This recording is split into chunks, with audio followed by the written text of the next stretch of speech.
So let's go ahead and jump straight into the action with this video. And I wasn't even going to film this workout. I think I mentioned that later in the video, but I wasn't even going to film. I just was filming this for myself to see how 315 looked because the squats were feeling pretty good.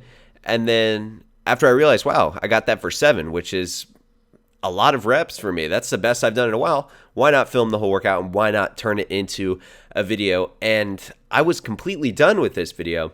And sometimes when I do these commentaries, it's a little difficult and it takes a while, but I went back and listened to the commentary that I did and I just wasn't happy with it. So I'm going to redo the whole commentary right now.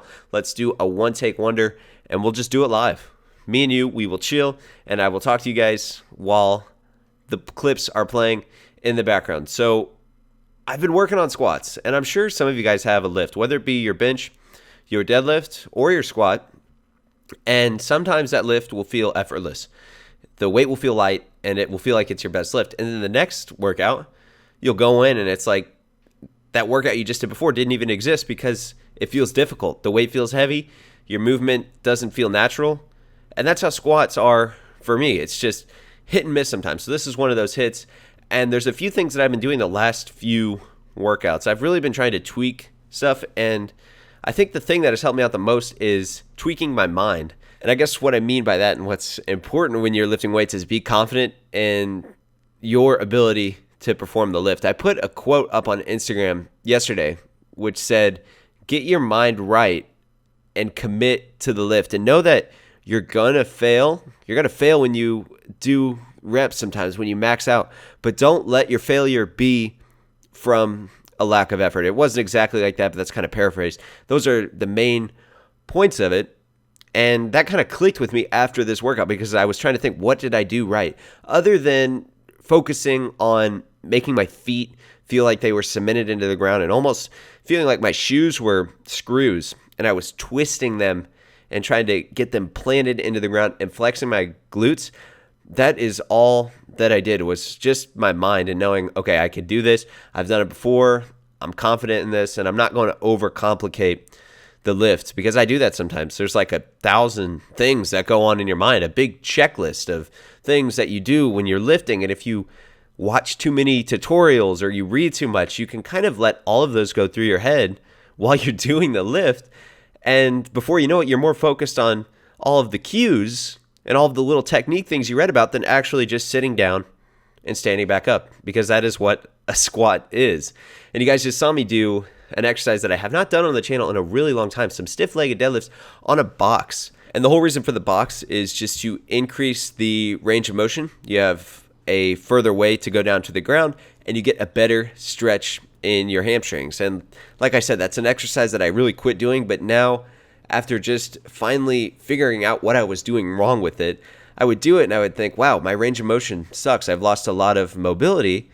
And it was actually, I had the bar too close to my shins. So what I'm doing now is pushing it out a little bit further from my shins and going down, kind of taking the bar over the end of my toes. And that made a world of difference. Feel the stretch. My back stays straight and safe. So I'm happy. And then to finish off the workout, some leg extensions and some seated calf raises. And I really miss the Smith machine. They don't have one here because I love doing standing calf raises on a Smith machine. But you've got to work with what you've got. So that's going to wrap up the commentary. I think this take was a lot better than my other take.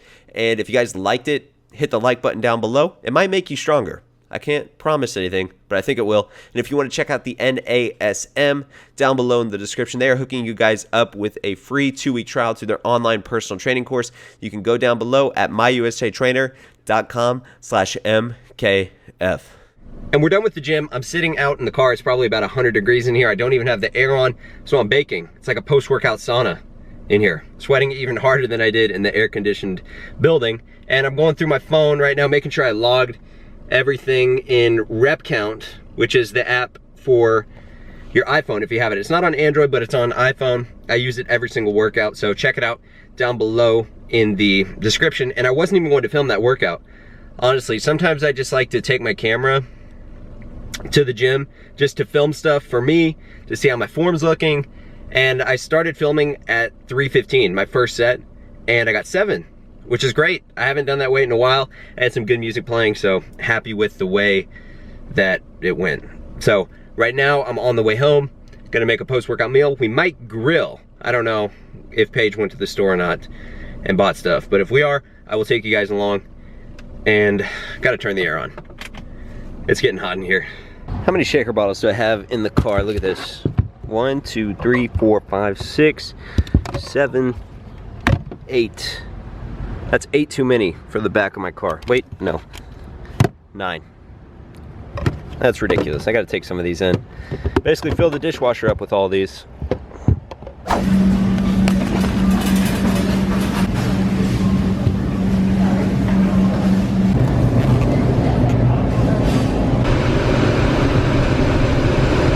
The post-workout meal is complete and Chanel is hanging out, looking for some scraps. But this is what we've got here.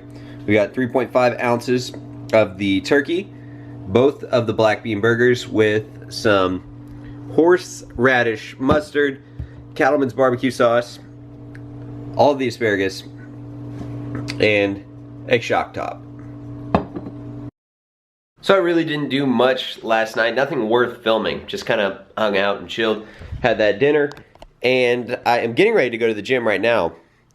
And I've actually been cleaning out my gym bag because I have a new gym bag that I'm going to put all this stuff in. So I washed all this.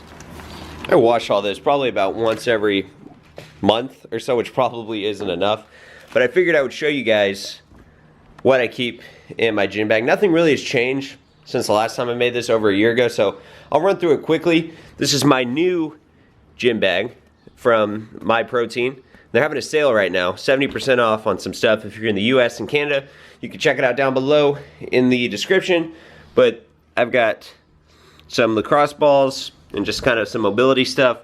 My Versa grips, some TheraBands, which I use those to warm up.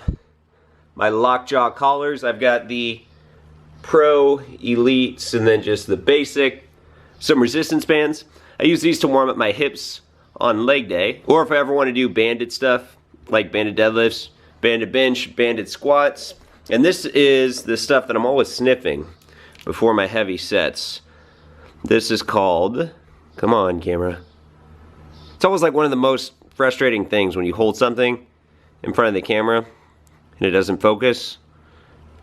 Nose torque, which if you've never done a smelling salt, it just lights you up. A lot of powerlifters use that before their lifts. I have a dead wedge, which just makes it easier to take the plates off a deadlift. So don't use that anymore because my gym has a lever, but this was nice back when I needed it. 2 pairs of headphones because I'm always breaking them.